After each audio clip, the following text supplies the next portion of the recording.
প্রথমেই দেখে নেব আজকের 40টি তাজা সংবাদ। শুরুতেই শিরোনাম।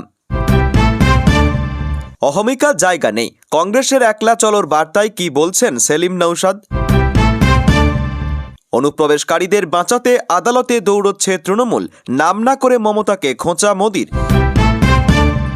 বিট্টু শিখ বলেই ওকে গদ্দার বলেছেন কংগ্রেসের রাজপুত্র, রাহুলকে আক্রমণ মোদির। বয়স হয়েছে, বসে স্লোগান দিন, রাজ্যসভায় খার্গেকে সরস টিপ্পনী মোদির। নজরে সেই লক্ষ্মীর ভাণ্ডার, ক্ষমতায় এলে কে কত টাকা দেবেন, তরজায় শুভেন্দু হুমায়ুন নৌশাদ। ভিনরাজ্যে কাজে গিয়ে মৃত্যু মুর্শিদাবাদের শ্রমিকের, বাড়ির একমাত্র রোজগেরেকে হারিয়ে হাহাকার। মোদির সংসদে অনুপস্থিতির নেপথ্যে এপস্টেইন ফাইল ভীতি, প্রিয়াঙ্কার খোঁচা, ওরা ভয় পাচ্ছে। বাঙালিদের যখন ভিনরাজ্যে নিগ্রহ করা হয় তখন কেন চুপ থাকেন, শুভেন্দুকে বিঁধলেন মমতা। লাইনচ্যুত new Jalpaiguri Chennai central superfast express, আতঙ্কে ট্রেন থেকে ঝাঁপ যাত্রীদের। মহার্ঘ ভাতা নিয়ে সুপ্রিম কোর্টের রায় নিয়ে মুখ খুললেন মুখ্যমন্ত্রী, কি বললেন। মেঘালয়ের কয়লা খনিতে ভয়াবহ বিস্ফোরণ, মৃত কমপক্ষে 10 শ্রমিক। বাংলায় সিপিএমের সঙ্গে শূন্য অভিযানে সামিল হচ্ছে না কংগ্রেস, ভেস্তে গেল জোট। কৃষক ক্ষেতমজুরদের জন্য বড় ঘোষণা অন্তর্বর্তী বাজেটে, কত বরাদ্দ করা হয়েছে।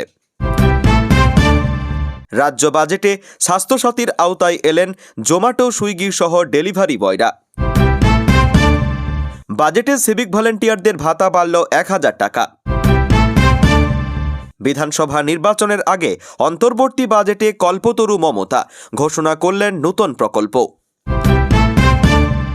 লক্ষ্মীবারে রাজ্যের মহিলাদের লক্ষ্মী লাভ, 500 টাকা করে বাড়ল লক্ষ্মীর ভাণ্ডার। আমরা ভোটেও জিতি, কোর্টেও জিতি, অনেক সিট হারাবেন, শুভেন্দু সহ বিজেপিকে তুলোধনা মুখ্যমন্ত্রীর। অনুপ্রবেশের অভিযোগ তুললেন বিরোধী দলনেতা, সপাটে জবাব দিয়ে মুখে ঝামা ঘষে দিলেন মুখ্যমন্ত্রী। গোটা বাজেটটায় ঘুরে ফিরে ভাতা ঘোষণার মধ্যে সীমাবদ্ধ থাকল, আফসোস নৌশাদের। 2026-এ বাংলায় একলা চলো নীতি কংগ্রেসের, কোনো জোট নয়, দিল্লির ম্যারাথন বৈঠকের পর ঘোষণা। প্যারাটিচারদের ভাতা বাড়ছে 1000 টাকা, দীর্ঘ 8 বছর পর শিক্ষকদের জন্য বড় ঘোষণা। অঙ্গনওয়াড়ি ও আশাকর্মীদের ভাতা বাড়ল 1000 টাকা, পাবেন মাতৃত্বকালীন ছুটি ও অকাল মৃত্যুর ক্ষতিপূরণ। বিহার বিধানসভা নির্বাচনকে চ্যালেঞ্জ জানিয়ে সুপ্রিম কোর্টে প্রশান্ত কিশোর, কেন মামলা। লোকসভায় মোদির ধন্যবাদ সূচক বক্তব্য না দেওয়া নিয়ে তরজায় জড়ালেন প্রিয়াঙ্কা ওম বিড়লা। বেলডাঙ্গা কাণ্ডে ফের বিপত্তি, অভিযুক্তদের আদালতে হাজির করতে ব্যর্থ এনআইএ। বাংলা মানেই হামলা জুমলা, কেন্দ্রের আর্থিক বঞ্চনা নিয়ে তোপ দাগলেন মমতা।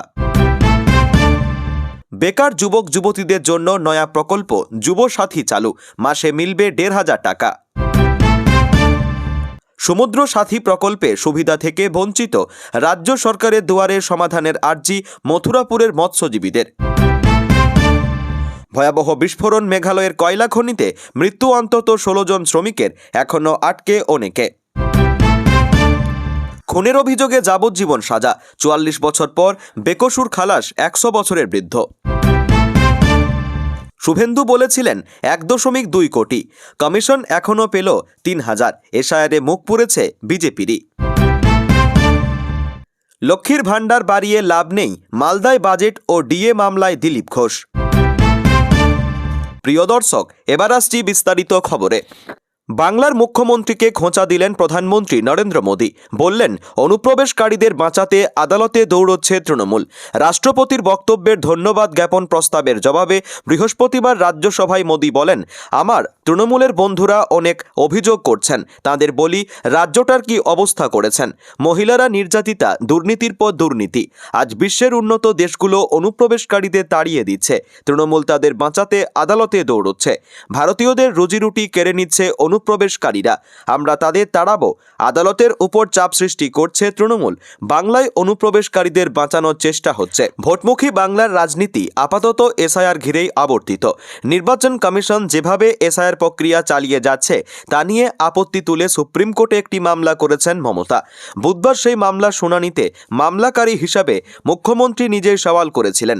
সুপ্রিম কোর্টে মমতার বক্তব্য ছিল, তথ্যগত অসঙ্গতির ভিত্তিতে ভোটার তালিকা থেকে কারো নাম যেন বাদ না যায়। দাবি তুললেন, ভোটার তালিকায় কার নাম থাকবে, ডিইও ইয়ারোদের হাতে যেন তার ছাড়পত্র দেওয়ার ক্ষমতা থাকে। বিজেপি শাসিত রাজ্য থেকে পশ্চিমবঙ্গে নিযুক্ত রোল অবজারভার, মাইক্রো অবজারভারদের হাতে যেন ভোটার তালিকা থেকে নাম বাদ দেওয়ার চূড়ান্ত ক্ষমতা দেওয়া না হয়। এসআইআর পর্বে বাংলার বহু মানুষের মৃত্যু হয়েছে। প্রত্যেক দিন হয়রানির শিকার হচ্ছেন লাখ লাখ মানুষ।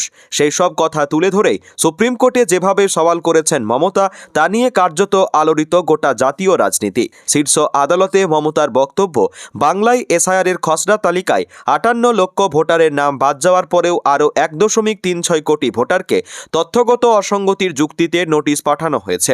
বিজেপি শাসিত রাজ্য থেকে আনা 8300 মাইক্রো অবজারভার, রোল অবজারভার নির্বাচন কমিশনের দপ্তরে বসে নাম কেটে দিচ্ছেন। যে 58 লক্ষ মানুষের নাম বাদ গিয়েছে তাদের কেউ চাইলেও নাম তোলার জন্য ফর্ম 6 পূরণ করে আবেদন করতে পারছেন না বলেও অভিযোগ করেছেন মমতা। তার বক্তব্য, নামের বানান না মেলা, মেয়েদের বিয়ের পরে পদবি বদলে যাওয়ার জন্য নোটিশ পাঠানো হচ্ছে, ভোটারদের নাম কাটার জন্যই এসআইআর করা হচ্ছে। বিধানসভা নির্বাচনের আগে একমাত্র বাংলাকে নিশানা করা হচ্ছে, বাংলার মানুষকে বুলডোজ করা হচ্ছে। বাজেট অধিবেশনে রাজ্যপালের ভাষণের উপর বক্তৃতায় বাদানুবাদে জড়ালেন মমতা বন্দ্যোপাধ্যায় এবং শুভেন্দু অধিকারী। বিরোধী দলনেতা তাঁর বক্তৃতায় অনুপ্রবেশের কথা তোলায় তাকে পাল্টা আক্রমণ শানিয়ে ভিন রাজ্যে বাংলাভাষীদের উপর নিগ্রহের ঘটনার প্রসঙ্গ টেনে আনলেন মুখ্যমন্ত্রী। বিরোধী দলনেতার উদ্দেশ্যে তার প্রশ্ন, বাইরের রাজ্যে যখন বাঙালিদের নিগ্রহ করা হয় তখন কেন শুভেন্দুরা নীরব থাকেন? এদিন মমতার তৃতীয় দফার সরকারের শেষ বাজেট দপ্তর মেনে অধিবেশনের শুরুতে সূচনা বক্তৃতা করে গিয়েছেন রাজ্যপাল সিভি আনন্দ বোস। রাজ্যপালের সেই ভাষণের আগে থেকেই শাসক এবং বিরোধী শিবিরের স্লোগান এবং পাল্টা স্লোগানে উত্তাপ ছড়িয়েছিল বিধানসভায়। পরে রাজ্যপালের ভাষণের উপর ধন্যবাদ জ্ঞাপন বক্তৃতাতেও তা বজায় থাকে। শুভেন্দু নিজের বক্তৃতায় বলেন, বিধানসভায় বক্তৃতায় সময়ে রাজ্যপাল পুরো ভাষণ পাঠ করেননি। ঘাটাল মাস্টার প্ল্যানের জায়গায় উনি আটকে যান, কারণ কেন্দ্রীয় সরকারের বিরুদ্ধে লেখা বক্তৃতা পড়তে চাননি। তাই মাত্র 4.5 মিনিটে তিনি বক্তৃতা শেষ করেন। শুভেন্দু নিজের বক্তৃতায় বলেন, বিধানসভায় বক্তৃতার সময়ে রাজ্যপাল পুরো ভাষণ পাঠ করেননি। ঘাটাল মাস্টার প্ল্যানের জায়গায় উনি আটকে যান, কারণ কেন্দ্রীয় সরকারের বিরুদ্ধে লেখা বক্তৃতা পড়তে চাননি। তাই মাত্র 4.5 মিনিটে তিনি বক্তৃতা শেষ করেন। অনুপ্রবেশ সংক্রান্ত বিষয়ে রাজ্য সরকারকে খোঁচা দেন শুভেন্দু। বলেন, অনুপ্রবেশ সমস্যায় ডেমোগ্রাফি বদল হচ্ছে। 8 বার স্বরাষ্ট্র সচিব চিঠি দিয়েছেন সীমান্তে বেড়া দিতে জমি চেয়ে, কাঁটা তার দেওয়া যায়নি জমি সমস্যার কারণে। বিরোধী দলের সাংসদ বিধায়করা আক্রান্ত হচ্ছেন। বিরোধী দলকে কর্মসূচি করতে আদালতে যেতে হচ্ছে। মুখ্যমন্ত্রী বিরোধী নেত্রী ছিলেন। তিনি কতবার আদালতে গিয়েছেন আমি তার সঙ্গে 21 বছর ছিলাম, তাই জানি। পরে রাজ্যপালের ভাষণের উপর ধন্যবাদ জ্ঞাপন বক্তৃতা করতে উঠে মুখ্যমন্ত্রী পাল্টা জবাব দেন শুভেন্দুকে। তিনি বলেন, শুধু অনুপ্রবেশকারী কথাটাই বিরোধীদের মাথায় ঢুকেছে, আর কিছুই নেই মাথায়। অন্য রাজ্যে কেন বাঙালিদের টার্গেট করা হচ্ছে? মারধর, নিগ্রহ, খুন চলছে। উত্তরপ্রদেশ, বিহার, ওড়িশা, রাজস্থান, গুজরাট সর্বত্রই এই অত্যাচার চলছে। মুখ্যমন্ত্রীর প্রশ্ন, যখন বাঙালিদের নিগ্রহ করা হয় তখন কোথায় থাকেন আপনারা? কেন বিরোধিতা করেন না? সরকারি উদ্যোগের পক্ষে একটাও কথা কেন বলেন না? মুখ্যমন্ত্রীর সংযোজন, আগে বাইরে থেকে কেউ এলে রেল, এভিয়েশন, বন্দর কর্তৃপক্ষ সেই তথ্য শেয়ার করত রাজ্যকে, কিন্তু গত কয়েক বছর কেন করা হয় না? স্বরাষ্ট্রমন্ত্রীকে বারবার বলার পরেও কথা শোনা হচ্ছে না, আর সীমান্তে জমির কথা বলছেন। অনেক প্রকল্পে অনেক জমি দিয়েছি, তার কি কাজ হয়েছে সেটা বলুন। বিএসএফকেও তো আগে জমি দিয়েছি। বিধানসভায় রাজ্যের অন্তর্বর্তী বাজেটে কল্পতরু হলেন বাংলার মুখ্যমন্ত্রী মমতা বন্দ্যোপাধ্যায়। বিধানসভা নির্বাচনের প্রাক্কালে লক্ষ্মীর ভাণ্ডার প্রকল্পে বরাদ্দ বাড়ানো থেকে শুরু করে নানা সামাজিক প্রকল্পে বরাদ্দ বৃদ্ধি করলেন মুখ্যমন্ত্রী। নতুন প্রকল্প নিয়ে এলেন তিনি। আর এটাই বিধানসভা নির্বাচনের আগে মাস্টার স্ট্রোক দিলেন মমতা বন্দ্যোপাধ্যায়। রাজ্যের অন্তর্বর্তী বাজেটে নতুন প্রকল্পের নাম বাংলা যুব সাথী, এমনকি 7ম বেতন কমিশন পর্যন্ত ঘোষণা করা হয়। বাজেট পেশ করেন অর্থমন্ত্রী চন্দ্রিমা ভট্টাচার্য। তবে সবটাই মুখ্যমন্ত্রীর নির্দেশে হয়েছে বলে খবর। 8 থেকে 80 দিদির বাংলায় আজ সবার মুখে হাসি, এই স্লোগান শোনা গিয়েছে সাধারণ মানুষের মুখে। কারণ অন্যান্য সামাজিক প্রকল্পের পাশাপাশি কৃষক ক্ষেতমজুরদের জন্য বড় ঘোষণা করা হয়েছে। এদিন রাজ্য বিধানসভায় অর্থমন্ত্রী চন্দ্রিমা ভট্টাচার্য বলেন, কেন্দ্রীয় সরকারের বঞ্চনার প্রতিবাদে রাজ্যের সব জব কার্ড হোল্ডারদের জন্য কাজ নিশ্চিত করতে রাজ্য সরকার কর্মশ্রী প্রকল্প চালু করেছে। সেটি এখন মহাত্মাশ্রী হিসাবে নামাঙ্কিত। এই প্রকল্পের মাধ্যমে প্রত্যেক জব কার্ড হোল্ডারদের জন্য বছরের ন্যূনতম 100 দিনের কাজ নিশ্চিত করা হয়েছে। এই প্রকল্প প্রয়োজনীয় গতি সঞ্চার করতে আমি আগামী অর্থবর্ষে 2000 কোটি টাকা বাজেট বরাদ্দ প্রস্তাব পেশ করছি। উল্লেখ্য, গত রবিবার কেন্দ্রীয় বাজেটে 100 দিনের কাজ ভিবি জিরামজি প্রকল্পের জন্য কোনো ঘোষণাই করেননি কেন্দ্রীয় অর্থমন্ত্রী নির্মলা সীতারামন। এদিকে বাংলা যুবসাথী প্রকল্প কি? সেটা হলো ক্ষমতায় ফিরে আগামী 15ই আগস্ট থেকে এই প্রকল্প চালু হবে। 21 থেকে 40 বছর বয়সের মাধ্যমিক পাস যুবক যুবতীদের জন্য মাসে 1500 টাকা ভাতা দেওয়া হবে। সিভিক ভলেন্টিয়ার এবং গ্রিন পুলিশদের বেতন মাসে 1000 টাকা করে বৃদ্ধির কথা ঘোষণা করা হয়েছে। তার জন্য বরাদ্দ করা হয়েছে মোট 150 কোটি টাকা। আর লক্ষ্মীর ভাণ্ডার প্রকল্পের জন্য 15,000 কোটি টাকা বরাদ্দ করা হয়েছে। আর আশা কর্মীদের জন্য ভাতা 1000 টাকা করে বৃদ্ধি করা হলো।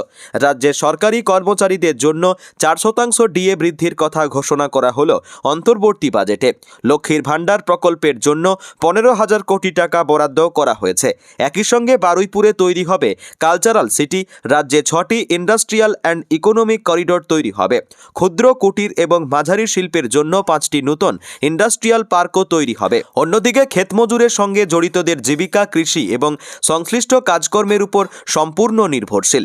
এইসব ক্ষেতমজুরদের জন্য 2000 টাকার 2টি কিস্তিতে বার্ষিক 2টি 4000 টাকা আর্থিক অনুদানের প্রস্তাব রাখা হয়েছে। এই অনুদানের 2টি কিস্তি রবি চাষের সময় এবং খারিফ চাষের সময় দেওয়া হবে। যে সকল ক্ষেতমজুরের নিজস্ব কৃষিজমি না থাকায় কৃষক বন্ধু প্রকল্পের সুবিধা পান না অথবা যারা ভাগচাষী হিসাবে নথিভুক্ত নন, তাদের সকলকে এই প্রকল্পের আওতায় আনা হচ্ছে। তাই একটি তথ্য ভাণ্ডার তৈরি করা হবে।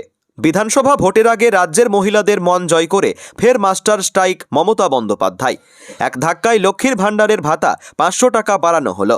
এখন থেকে সাধারণ মহিলারা 1000 টাকার জায়গায় 1500 টাকা এবং তপশিলি জাতি ও উপজাতিভুক্ত মহিলারা 1200 টাকার জায়গায় 1700 টাকা করে পাবেন। রাজ্য বিধানসভায় অন্তর্বর্তীকালীন বাজেট পেশ করতে গিয়েই লক্ষ্মীর ভাণ্ডারের মাসিক ভাতা বৃদ্ধির কথা ঘোষণা করেছেন অর্থমন্ত্রী চন্দ্রিমা ভট্টাচার্য। তিনি জানান, লক্ষ্মীর ভাণ্ডার প্রকল্পের জন্য 15,000 কোটি টাকা বরাদ্দ করা হয়েছে। ফেব্রুয়ারি মাস থেকেই কার্যকর হবে এই ঘোষণা।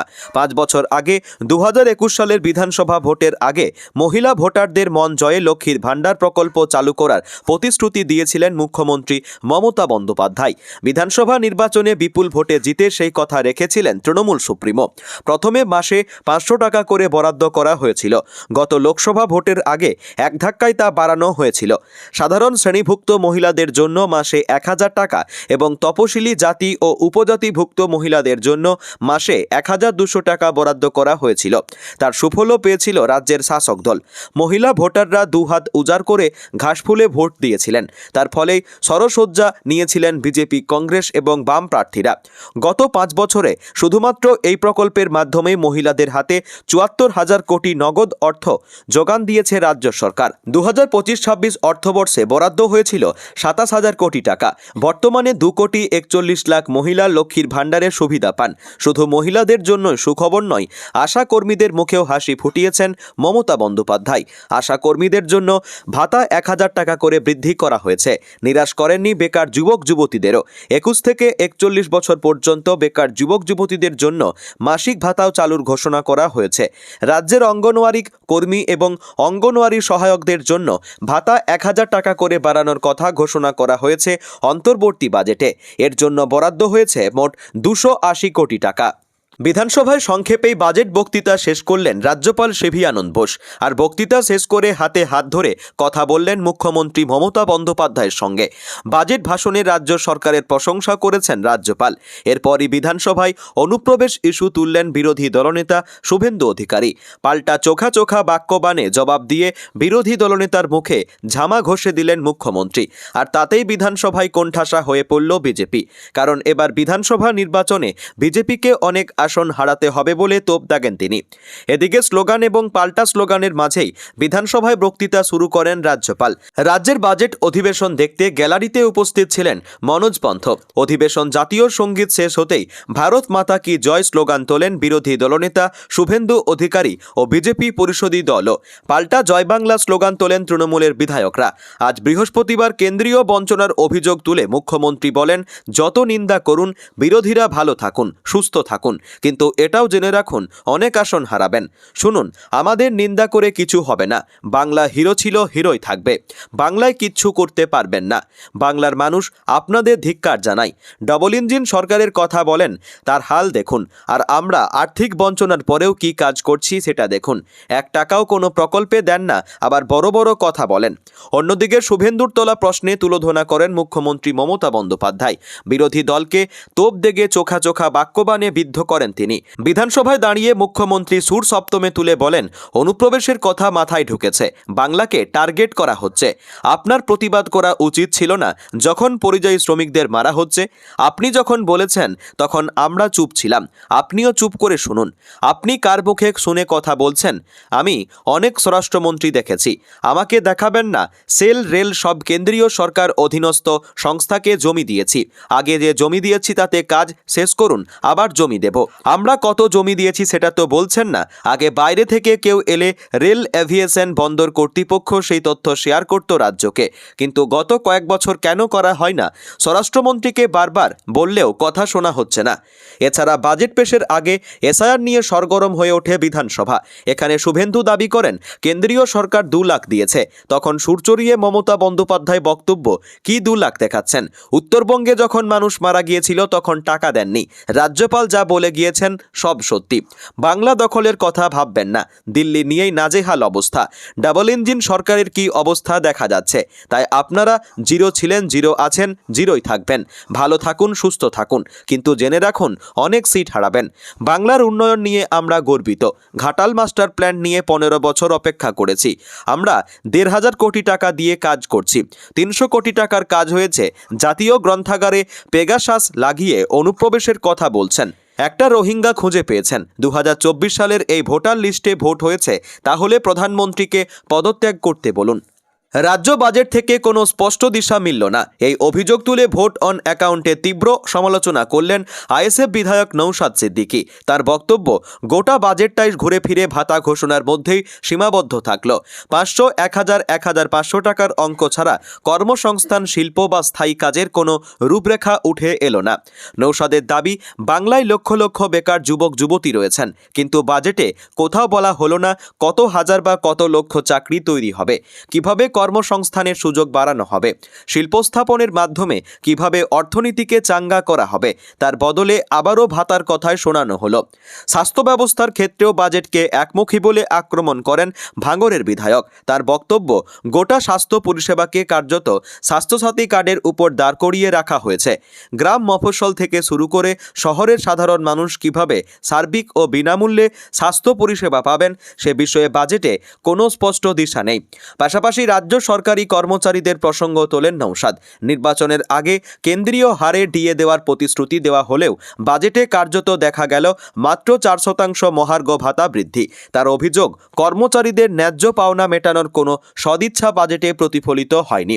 বেকার যুবকদের জন্য 1500 টাকা ভাতা ঘোষণাকে নিছক ভোটের চমক বলেও কটাক্ষ করেন আইএসএফ বিধায়ক। তার স্পষ্ট বক্তব্য, ভাতা নয়, কাজের ব্যবস্থা হলে তবেই সমস্যার স্থায়ী সমাধান হবে। নৌশাদের কথায়, এই ভাতার বদলে যদি কর্মসংস্থানের ঘোষণা করা হতো, কাজের সুযোগ তৈরি হতো, তাহলে আমি নিজে বিরোধী আসনে বসে টেবিল চাপড়াতাম। লক্ষ্মীর ভাণ্ডার প্রকল্প থেকে শুরু করে আশা কর্মী, অঙ্গনওয়াড়ি কর্মী ভাতা, সিভিক পুলিশ, পার্শ্ব শিক্ষকদের বেতন বৃদ্ধিও হয়েছে। তবে এবারের বাজেটে সবথেকে বড় ঘোষণা হয়েছে মাধ্যমিক পাশ বেকারদের জন্য মাসে 1,500 টাকা করে ভাতা পাবেন তারা। এ নিয়ে রাজ্যের বিরোধী দলনেতা শুভেন্দু অধিকারী মনে করছেন, সরকার চাকরি যে দিতে পারবে না তাই স্পষ্ট করে দিয়েছে এই বাজেটে। মেঘালয়ের কয়লা খনিতে ভয়াবহ বিস্ফোরণ। এই ঘটনায় অন্তত 16 জন শ্রমিকের মৃত্যু হয়েছে বলে জানা গিয়েছে। এখনও নিখোঁজ অনেকে। খনির ভিতরে এখনও বহু শ্রমিকের আটকে থাকার আশঙ্কা করা হচ্ছে। এর ফলে মৃতের সংখ্যা আরও বাড়তে পারে। ইতিমধ্যে প্রশাসনের পক্ষ থেকে যুদ্ধকালীন তৎপরতায় উদ্ধার কাজ শুরু হয়েছে। প্রত্যক্ষদর্শী সূত্রে জানা গিয়েছে, গতকাল আচমকা পূর্ব জয়ন্তিকা পাহাড়ের তাসখাই অঞ্চলের এক খনির গভীর থেকে বিকট শব্দ শোনা যায়। ঘটনাস্থলে ঘন কালো ধোঁয়া বেরোতে শুরু করে। বিস্ফোরণের তীব্রতায় খনির একটি বড় অংশ ধসে পড়ে। খনির বাইরে থাকা শ্রমিক ও স্থানীয়রা ভিড় জমিয়ে উদ্ধার কাজে হাত লাগানোর চেষ্টা করেন। ঘটনার পর দ্রুত উদ্ধার কাজ শুরু করেছে মেঘালয় পুলিশ, উপস্থিত দমকল ও বিপর্যয় মোকাবিলার কর্মীরাও। অন্তত 16 জনের মৃত্যুর কথা জানা গিয়েছে। মৃতদেহ উদ্ধার করে ময়না তদন্তের জন্য পাঠানো হয়েছে। প্রাথমিক তদন্তে অনুমান করা হচ্ছে, খনির ভিতরে জমে থাকা মিথেন জাতীয় দাহ্য গ্যাস থেকে এই বিস্ফোরণ ঘটে থাকতে পারে, অথবা কয়লা উত্তোলনের জন্য অবৈধভাবে ডিনামাইট বা বিস্ফোরক ব্যবহারের জেরেই এই বিপর্যয়। তবে ঠিক কী কারণে ঘটল দুর্ঘটনা, সেই প্রসঙ্গে এখনও কিছু জানা যায়নি। মেঘালয়ের কয়লা খনিতে ভয়াবহ বিস্ফোরণ। এই ঘটনায় অন্তত 16 জন শ্রমিকের মৃত্যু হয়েছে বলে জানা গিয়েছে। এখনও নিখোঁজ অনেকে। খনির ভিতরে এখনও বহু শ্রমিকের আটকে থাকার আশঙ্কা করা হচ্ছে। এর ফলে মৃতের সংখ্যা আরও বাড়তে পারে। ইতিমধ্যে প্রশাসনের পক্ষ থেকে যুদ্ধকালীন তৎপরতায় উদ্ধার কাজ শুরু হয়েছে। বিহারে ভোটার তালিকার বিশেষ সংশোধনীর পরে প্রায় 65,20,000 নাম বাদ গিয়েছিল। সেই সময় বিরোধী দলনেতা শুভেন্দু অধিকারী সদর্পে ঘোষণা করেছিলেন, বাংলায় এশআইআর হলে 1,25,00,000 বাংলাদেশি মুসলমান এবং রোহিঙ্গাদের নাম বাদ যাবে। এরপরে বাংলায় এশআইআর ঘোষণা হয়েছে। গঙ্গা দিয়ে অনেক জল বয়ে গিয়েছে, কিন্তু বিরোধী দলনেতা হিসেব কিছুতেই মেলেনি। রাজ্যের মুখ্য নির্বাচনী আধিকারিক দপ্তর জানিয়েছে, 2025 সালের অক্টোবর থেকে এখনো পর্যন্ত সারা রাজ্যে মাত্র 3,000 অনুপ্রবেশকারীকে চিহ্নিত করা হয়েছে। আলটপকা মন্তব্যের জেরে এশআইআরে মুখ পুড়ছে বিজেপিরই। 2025 সালের অক্টোবরে বাংলায় এশআইআর শুরু হয়েছে। বর্তমানে শুনানি প্রক্রিয়া চলছে। সেই প্রক্রিয়া শেষ হবে শীঘ্রই। গতকাল রাজ্য মুখ্য নির্বাচনী আধিকারিক দপ্তর জানিয়েছে, এসআইআর প্রক্রিয়া শুরু থেকে এখনো পর্যন্ত মাত্র 3,000 অনুপ্রবেশকারীর সন্ধান পাওয়া গিয়েছে। কমিশন সূত্রে আরও জানা গিয়েছে, উপযুক্ত তথ্য বা নথি না থাকার কারণে সন্দেহভাজনদের ফরেন রিজিওনাল রেজিস্ট্রেশন অফিসারের উপর তরফ থেকে নোটিশ পাঠানো হয়েছে। তাদের নাম ভোটার তালিকা থেকে বাদ দেওয়ার জন্য আবেদন জানিয়েছে foreign regional registration officer. Commission সূত্রে খবর, যে কজনের খোঁজ মিলেছে তাদের কাছে বাংলাদেশের পাসপোর্ট রয়েছে, কিন্তু ভারতের পাসপোর্ট নেই।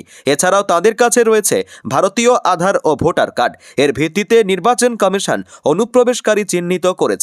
কমিশন আরও জানিয়েছে, শুনানি পর্বে রাজ্যের সমস্ত জেলা মিলিয়ে এখনও পর্যন্ত 50,000 নাম বাদের জন্য আবেদন জানিয়েছেন ইআরওরা। উল্লেখযোগ্য বিষয়, যেখানে রাজ্যের বিরোধী দলনেতা শুভেন্দু অধিকারী বলেছিলেন অনুপ্রবেশকারীর সংখ্যাটা 1.25 কোটি তার বেশি হবে, বাংলায় এশআইআর প্রসঙ্গে তিনি বলেছিলেন, একটাও রোহিঙ্গা বাংলাদেশি মুসলমানদের নাম বাংলার ভোটার লিস্টে থাকবে না। বিহারে যদি 50 লক্ষ জনের নাম বাদ যায়, বাংলায় এশআইআরে 1,25,00,000 বাংলাদেশি মুসলমান আর রোহিঙ্গা বাদ যাবে। তিনি আরও আশ্বাস দিয়েছিলেন, ধর্মীয় কারণে বাংলাদেশ থেকে আসা হিন্দুদের কারো কোনো অসুবিধা হলে উপরে মোদিজি যদি গ্যারান্টার থাকেন, এই রাজ্যের এলওপি ও একটা ছোটখাটো গ্যারান্টার। শুভেন্দুর মন্তব্যের পাল্টা দিয়েছিল তৃণমূলও। বাংলা শাসক দলের অভিযোগ, রাজ্যে সাম্প্রদায়িক অশান্তি ছড়ানোর পরিকল্পনা করা হচ্ছে। তাদের আরও আশঙ্কা ছিল, বাংলায় ভোটার তালিকা সংশোধনের নামে মানুষের নাম বাদ দেওয়ার ষড়যন্ত্র হতে পারে। রাষ্ট্রপতি দ্রৌপদী মুর্মুর ভাষণের উপর ধন্যবাদ জ্ঞাপক ভাষণ দেওয়ার কথা থাকলেও বুধবার সংসদে অনুপস্থিত ছিলেন প্রধানমন্ত্রী নরেন্দ্র মোদী। এই পরিস্থিতিতে এপস্টাইন প্রসঙ্গ তুলে তাকে তোপ দাগলেন কংগ্রেস সাংসদ প্রিয়াঙ্কা গান্ধী। প্রশ্ন তুললেন, এপস্টাইন ফাইল নিয়ে বিতর্ক এড়াতেই কি বুধবার আসেননি মোদী? প্রসঙ্গত, গতকাল বিকেল 5টা নাগাদ উচ্চকক্ষে ভাষণ দিতে পারেন মোদী। এদিকে রাজ্যসভায় এদিন কেন্দ্রীয় মন্ত্রী জেপি নাড্ডা রাহুলকে নিষ্পাপ শিশু বলে কটাক্ষ করেছেন। সেই প্রসঙ্গ তুলে মোদী সহ গেরুয়া শিবিরকে আক্রমণ করে প্রিয়াঙ্কা বলেছেন, এভাবে কি কারো সম্পর্কে কথা বলা যায়? ওকে বলতে দেওয়া উচিত ওরা কি নিয়ে ভয় পাচ্ছে। রাহুল কি কোনো বই থেকে উদ্ধৃতি দেবে, নাকি এপস্টাইন ফাইল দিয়ে ভয় পাচ্ছে, নাকি তারা ভয় পাচ্ছে যে আমরা ভারত মার্কিন চুক্তি নিয়ে প্রশ্ন করব, যে কারণে কৃষকরা ক্ষতিগ্রস্ত হবে? এপস্টাইন প্রসঙ্গ তুলে প্রধানমন্ত্রীকে তোপ দাগলেন কংগ্রেস সাংসদ প্রিয়াঙ্কা গান্ধী। প্রশ্ন তুললেন, এপস্টাইন ফাইল নিয়ে বিতর্ক এড়াতে কি বুধবার আসেননি মোদী? গতকাল সকালেই সংসদ চত্বরে এসে রাহুল দাবি জানিয়েছিলেন, বুধবার প্রধানমন্ত্রী সংসদে এলে নিজে সশরীরে গিয়ে তাকে প্রাক্তন সেনাপ্রধান এম নারাভানের বিতর্কিত বই দিয়ে আসবেন। কংগ্রেস নেতার কথাই, যদি প্রধানমন্ত্রী আসেন আমি সশরীরে যাব এবং নিজের হাতে ওকে বই দেব, যাতে উনি তা পড়তে পারেন এবং গোটা দেশ সত্যটা জানতে পারে। এই বইটার অস্তিত্বের কথা দেশের যুব সমাজের জানা উচিত। এটা নারাভানের বই, লাদাখ সংক্রান্ত গোটা বিষয় রয়েছে এই বইয়ে। আমায় বলা হয়েছে আমি এই বই থেকে উদ্ধৃত করতে পারবো না। প্রসঙ্গত, এই বইয়ে লাদাখে চীনা আগ্রাসন সংক্রান্ত বিষয় নিয়ে যা লেখা হয়েছে তার একটি অংশ সংসদে গত সোমবার পড়তে চেয়েছিলেন রাহুল, কিন্তু শাসক শিবিরের বিরোধিতা এবং স্পিকার বাধা দেওয়ায় কংগ্রেস নেতা তা পড়তে পারেননি। বৃহস্পতিবার যে প্রসঙ্গে জেপি নাড্ডা রাহুলকে আক্রমণ করে কংগ্রেসকে খোঁচা মেরে বলেছেন, আপনারা একটা শিশুর হাতে দলটা জামানত রাখবেন না। ডোনাল্ড ট্রাম্প, বিল গেটসের সঙ্গেই এপস্টাইন ফাইল নাম জড়িয়েছে ভারতের প্রধানমন্ত্রী নরেন্দ্র মোদীর। যদিও এই রিপোর্টকে পুরোপুরি খারিজ করে দিয়েছে নয়াদিল্লি।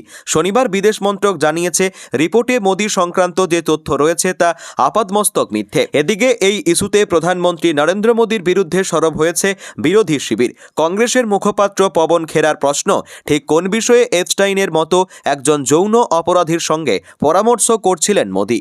বিধানসভায় রাজ্যের অন্তর্বর্তী বাজেটে কল্পতরু হলেন বাংলার মুখ্যমন্ত্রী মমতা বন্দ্যোপাধ্যায়। বিধানসভা নির্বাচনের প্রাক্কালে লক্ষ্মীর ভাণ্ডার প্রকল্পে বরাদ্দ বাড়ানো থেকে শুরু করে নানা সামাজিক প্রকল্পে বরাদ্দ বৃদ্ধি করলেন মুখ্যমন্ত্রী। নতুন প্রকল্পও নিয়ে এলেন তিনি। আর এটাই বিধানসভা নির্বাচনের আগে মাস্টার স্ট্রোক দিলেন মমতা বন্দ্যোপাধ্যায়। রাজ্যের অন্তর্বর্তী বাজেটে নতুন প্রকল্পের নাম বাংলা যুব সাথী, এমনকি সপ্তম বেতন কমিশন পর্যন্ত ঘোষণা করা হয়। বাজেট পেশ করেন অর্থমন্ত্রী চন্দ্রিমা ভট্টাচার্য। তবে সবটাই মুখ্যমন্ত্রীর নির্দেশে হয়েছে বলে খবর। এরপরই বাংলার উপর কেন্দ্রীয় সরকারের বঞ্চনা নিয়ে বিধানসভা প্রাঙ্গণে সাংবাদিক বৈঠক করে তোপ দাগেন মুখ্যমন্ত্রী। এদিকে বাংলা যুবসাথী প্রকল্প কি, এই প্রশ্ন শুনে মুখ্যমন্ত্রী ব্যাখ্যা করেন, ক্ষমতায় ফিরে আগামী 15ই আগস্ট থেকে এই প্রকল্প চালু করা হবে। 21 থেকে 40 বছর বয়সের মাধ্যমিক পাস যুবক যুবতীদের জন্য মাসে 1500 টাকা ভাতা দেওয়া হবে। সিভিক ভলেন্টিয়ার এবং গ্রিন পুলিশদের বেতন মাসে 1000 টাকা করে বৃদ্ধির কথা ঘোষণা করা হয়েছে। তার জন্য বরাদ্দ করা হয়েছে মোট 150 কোটি টাকা। আর লক্ষ্মীর ভাণ্ডার প্রকল্পের জন্য 15,000 কোটি টাকা বরাদ্দ করা হয়েছে। আর আশা কর্মীদের জন্য ভাতা 1000 টাকার বৃদ্ধি করা হলো। রাজ্যের সরকারি কর্মচারীদের জন্য 4% ডিএ বৃদ্ধির কথা ঘোষণা করা হলো অন্তর্বর্তী বাজেটে। অন্যদিকে একই সঙ্গে বারুইপুরে তৈরি হবে কালচারাল সিটি। রাজ্যে 6টি ইন্ডাস্ট্রিয়াল অ্যান্ড ইকোনমিক করিডোর তৈরি হবে। ক্ষুদ্র, কুটির এবং মাঝারি শিল্পের জন্য 5টি নতুন ইন্ডাস্ট্রিয়াল পার্কও তৈরি হবে। এই ঘোষণার পরই সাংবাদিক বৈঠকে মুখ্যমন্ত্রী বলেন, গ্রামীণ আবাস যোজনা ও রাস্তা 100 দিনের কাজের টাকা আটকে রেখেছে কেন্দ্র। শিক্ষাক্ষেত্রেও টাকা আটকে রাখা হয়েছে।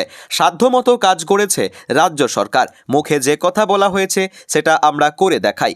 লক্ষ্মীর ভাণ্ডার, সিভিক পুলিশ, আশাকর্মী, জেলা পুলিশ, পার্শ্ব শিক্ষক সকলের কথাই ভেবেছে সরকার। কেন্দ্রের কাছে পশ্চিমবঙ্গ দুয়োরানি।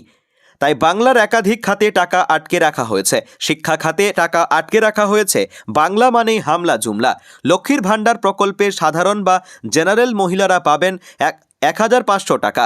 তপশিলি জাতি ও উপজাতিভুক্তরা পাবেন মাসিক 1700 টাকা। ফেব্রুয়ারি মাস থেকেই এই টাকা পাবেন মহিলারা। মমতা বন্দ্যোপাধ্যায়ের তোপ, শত বঞ্চনা সত্ত্বেও আমরা আর্থিক শৃঙ্খলা ভাঙিনি। FRBM এর সব নিয়ম মেনেই রাজ্য চালাচ্ছি, অথচ কেন্দ্র নিজেরাই সেই নিয়ম মানে না। ভোট আসছে বলে অনেক কিছু বললাম আর পরে করলাম, এটা না, আমরা করি না। কথা দিলে কথা রাখি। আগেও ভোটের মুখে যে প্রতিশ্রুতি দিয়েছিলাম সেটা রক্ষা করেছি। এটা মানুষের ধর্ম হওয়া উচিত। এই বাজেটে বাংলার মানুষের গর্ব।